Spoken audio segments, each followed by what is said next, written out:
Students, in this video, I am going to discuss the Cauchy criteria for finite limits. In previous video, we have discussed about the sequential criteria for the limits.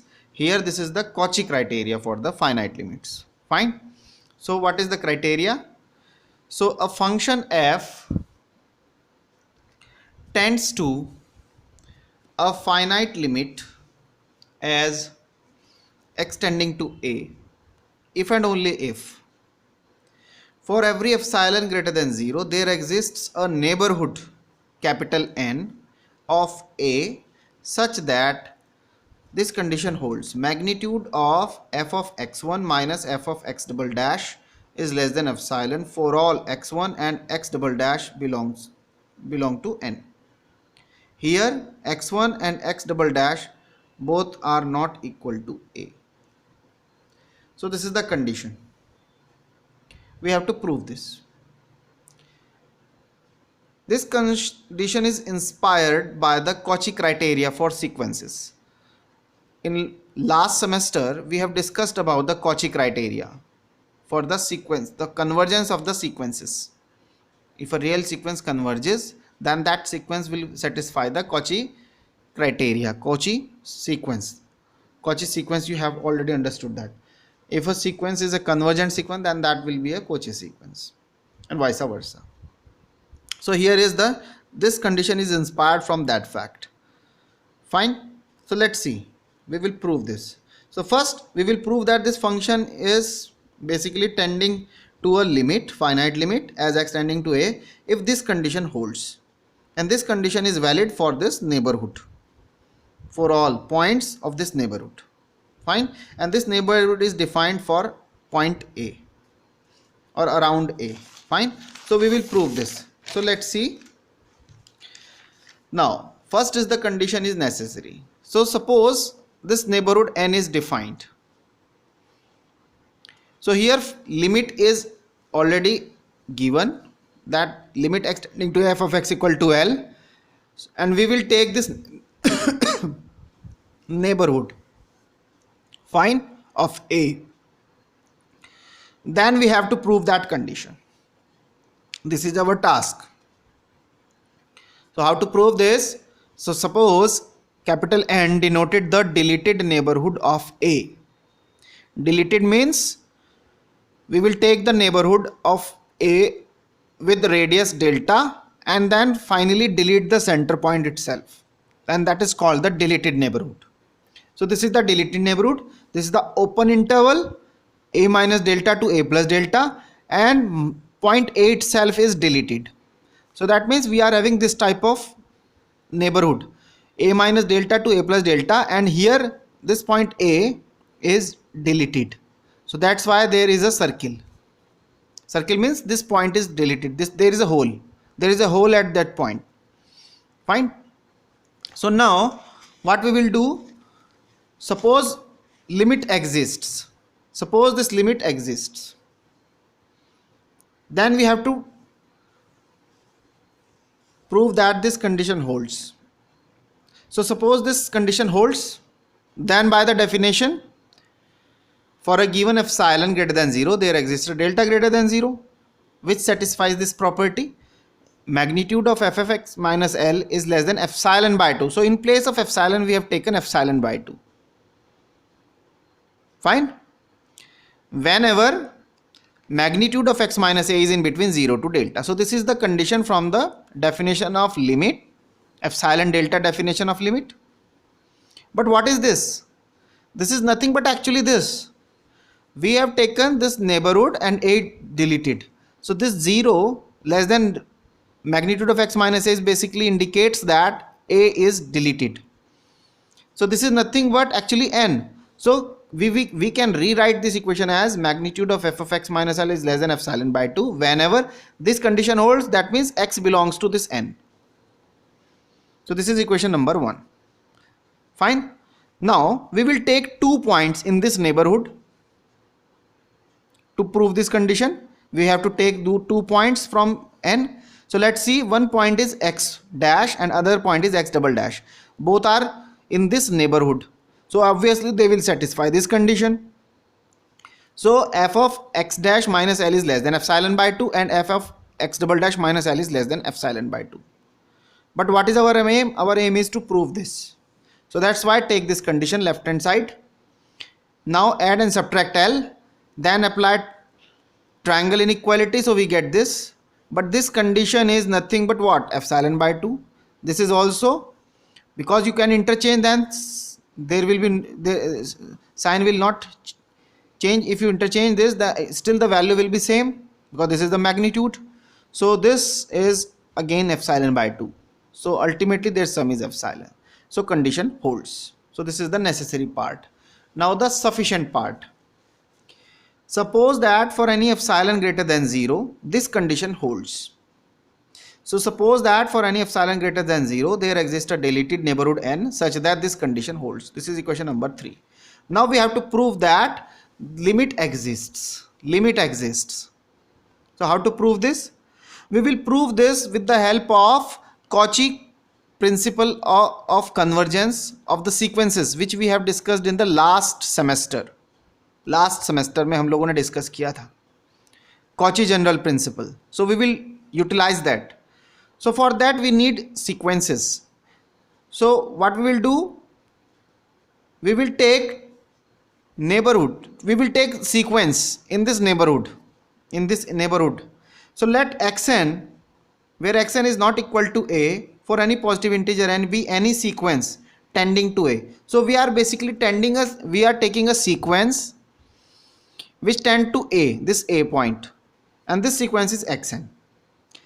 Since this sequence tending to a, and this is obviously a real sequence, then by the Cauchy principle, we, for any positive integer n, we can find, so such that there exists a positive integer p. You can give any epsilon, then immediately you can find a positive integer n or p in this case, such that if you remember that, then you can easily understand. Then xn and xm, they are two terms of the sequence, arbitrary terms. They will be in this neighborhood for any n and m is greater than or equal to p. If you take any epsilon, then you immediately, if you remember that, what was the criteria? Criteria was this: xn minus xm is less than epsilon for all n m greater than equals to some say p in this case. So this was the condition.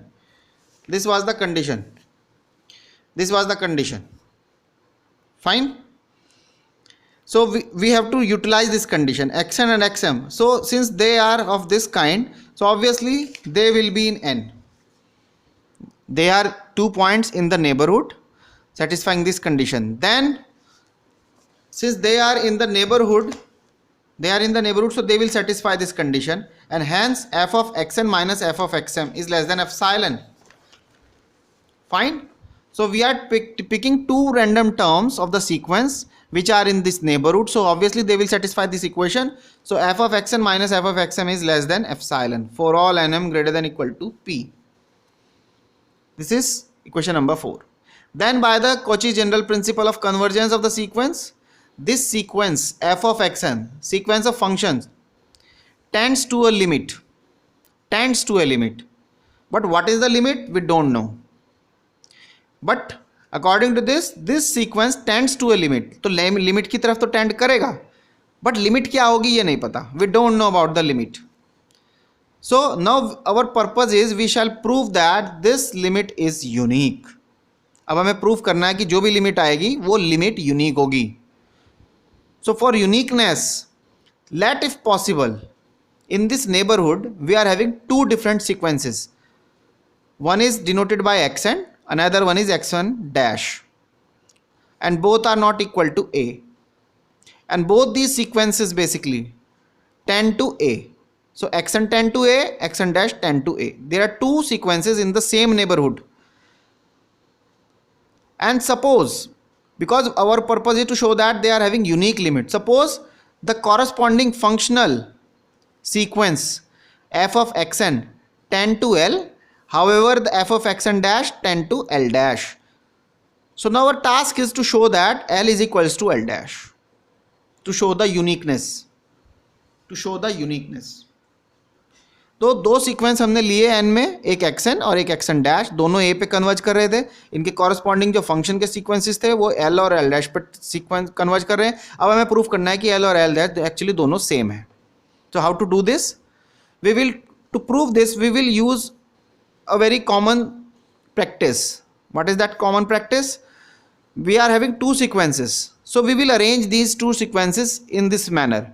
First we will take the term x1 from here, then we will take one term from here, xn1 dash, then we will take second term from this sequence, x2, then next term will be from xn dash, x2 dash, and so on. So alternately we are taking term from xn and then xn dash likewise. So we have arranged this in this order, and obviously since xn and xn dash both are tending to a, so obviously this new sequence will tend to a.